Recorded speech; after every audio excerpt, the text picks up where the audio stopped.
Ni hao, welcome to our overview of modern China's economic profile. Today, we begin by exploring the foundational elements that define this global powerhouse.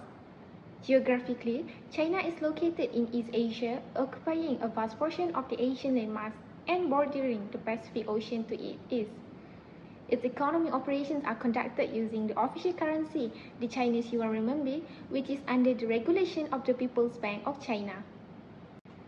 China's economic strength is built upon a diverse range of key industries. While it maintains a strong presence in finance, agriculture, and e-commerce, it has become a global leader in manufacturing, technology, and electronics. Notably, China is now the world's leading producer of electric vehicles, or we call it EVs, solar energy products, and various digital technology products. The scale of this economy is supported by a population of approximately 1.41 billion people. This is a rapidly urbanizing nation with the majority of its citizens living in urban areas and a median age of 40.60 years. Furthermore, China is a land of significant cultural diversity, serving as a home to 20 to 30 million Muslims, primarily belonging to the Hui and Uyghur ethnic groups. With this context in mind, let's move forward to examine the specific structure of China's economic system. Moving from our general overview, we now examine the specific architecture of China's economic system, which is officially defined as a socialist market economy. This unique model is characterized by a strategic blend of state control and free market principles. While market forces are permitted to operate, they do so within a strictly state-guided framework where the government maintains direct control over critical sectors such as banking, energy, and infrastructure. This approach has been instrumental in facilitating the nation's rapid modernization through active government involvement. In terms of economic performance, China has achieved a GDP of approximately $19 trillion, solidifying its position as one of the largest economies in the world. This massive growth is primarily driven by exports, manufacturing, and technology. The country continues to see strong industrial production rates and a rising global demand for its various goods and services. However, they also faces significant challenges and outlook considerations. Currently, the economy is contending with weak domestic consumption and an unstable property market. Long-term demographic shifts, specifically an aging workforce, present the further hurdles. Externally, rising international trade tensions continue to complicate the landscape. Despite these pressures, the government remains committed to implementing policies intended to stabilize and support the consistent economic growth as they move forward. We are diving into the engine room of one of the world's most beautiful economic systems. Looking at our overview slide, from which we can examine the crucial dynamics of China's production landscape, specifically focusing on its energy concentrate, co-production, and dominant manufacturing sector. Let's begin with the energy overview. Driven by decades of rapid economic expansion, China's demand for energy has skyrocketed. Because domestic energy supply remains insufficient, the country has become highly reliant on external imports to fuel its growth. Historically, meeting the massive demand has meant relying on coal, which has unfortunately triggered soil pollution issues. This has created an urgent systematic need to pivot toward cleaner, more sustainable development. If we look closely at co-production, coal remains the nation's primary energy source, accounting for 77% of its total energy mix, while China set a massive estimate at over 140 million tons in 2015. Domestic production actually began to decline after peaking in 2014. In fact, China transitioned into a net coal importer back in 2009. Today, the central government actively regulates and controls further coal expansion to manage environmental impact. This brings us to the ultimate driver of this energy demand, the manufacturing sector. Manufacturing is the absolute pillar of China's economy, contributing a 25% directly to its GDP.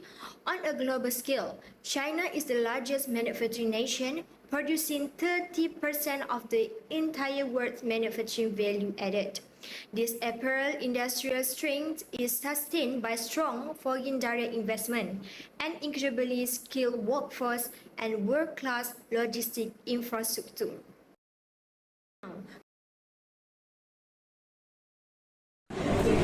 Today I will present the household consumption pattern in China and its contribution to the economy. Consumption is an important part of China's economy because it increases domestic demand and support business growth. As one of the largest consumer markets in the world, rising household income, urbanization, and the growth of the middle class have encouraged consumers to spend more goods and services. Based on recent statistics, China's per capita household consumption expenditure reached 29,476 yuan. Urban residents spend more than rural residents, which is urban residents spend 35,869 yuan and rural residents spend 20,259 yuan. Due to better employment opportunities, higher income level, and greater access to facilities and service. The largest category of household spending is food and beverage, which is 29.3% of the total expenditure. This shows that the food remains a basic necessity and important driver of economic activity. The growth of companies such as COFCO Corporation reflect the strong demand for food production in China. The second largest expenditure is housing and utilities, which is 21.7% of household spending. Rapid urbanization has increased the demand for housing, electricity, water, and gas. Companies such as China Van play an important role in meeting this need. Transportation and telecommunication represent 14.6% of total expenditure. With the increased use of public transport, smartphone and internet service, and online shopping platform, this sector have become essential to daily life. Companies such as Alibaba and JD.com support this digital economy. In addition, households are spending more on education, culture, recreation with 11.8%, healthcare with 8.7%, and lifestyle with 5.3%. Related goods and service with 5.7% and 2.9%. This reflect the improving living standard and changing consumer preference in China. Moving on to our distribution phase. First, let's look at subsidies. China have been provide a financial aid, agriculture subsidies, housing assistance, education support, and healthcare subsidies. However, this support is tied to specific regulations on religious affairs. As per the charity law of the People's Republic of China, all religious groups and mosques must officially register with the government. This ensures that every organization operates within the established legal framework of the country, maintaining transparency and national unity. Finally, we have the Islamic Association of China, which serve as the bridge between the community and the state. Their role is multifaceted. They oversee mosque operations and handle day-to-day Islamic affairs. They are responsible for the education of imams, ensuring consistent and appropriate religious teaching. Most importantly, they act as the official connection point, facilitating clear communication between the Muslim community and government bodies. Let's look at the key partners making this possible on the ground. First, we have Islamic China. They are a Muslim-owned company that acts as our primary bridge to the local community. They collaborate directly with mosques and charitable foundations, and they are also the experts behind organizing the Kurban tours. Importantly, they ensure all zakat is funneled back to the local Islamic Association. Our second key partner is the Ningxia Shiji Welfare Charity Center. This is a dedicated Muslim NGO focused on long-term impact. Their mission is twofold: providing immediate relief like for food, clothing, and financial aid, while also tackling poverty through education. They provide subsidies that allow underprivileged students to pursue higher education, which is vital for the community's future. Together, these two entities ensure Muslim resources are distributed both effectively and ethically. Next, I will briefly explain the market structure in China and the involvement of Muslim communities in different industries. Market structure refers to the level of competition in an industry, which include monopolistic competition, perfect competition, oligopoly, and monopoly. In China, monopolistic competition can be seen in the halal industry and international trade, where many small and medium businesses compete through the branding, price, and quality. Muslim communities like the Hu are active in halal trade and export activities under initiatives like the Belt and Road Initiative. Perfect competition can be found in the cotton industry. In Xinjiang, where many farmers produce similar products and price are determined by supply and demand. Oligopoly is this industry like textile, manufacturing and mining, where only a few large firms dominate due to high capital and technology requirement. Some parts of the halal supply chain also show monopoly-like condition, where large companies and government-linked firms have a stronger control over certification and distribution. In addition, state-owned enterprise SOEs influence major sectors such as energy, transport, and telecommunication, shaping competition in the market. In conclusion, different industries in China operate under different market structure, and Muslim communities continue to play an important role in the economy. That's all. Thank you. Let's see how. First, China's monetary policy is managed by the People's Bank of China, which is known as PBOC. Its main goal is to control the inflation, stabilize the prices, and also support economic growth. To encourage spending and investment, the PBOC may lower interest rates and reduce the reserve requirement ratio, and also allowing banks to provide more loans. For example, after COVID-19, the PBOC lowered the loan rates to help businesses recover and maintain employment, and it also helps stabilize the yuan to support the China's export. Next, fiscal policy. So, fiscal policy is managed by the Ministry of Finance of the People's Republic of China, and it focuses on government spending, taxation, and also public investment.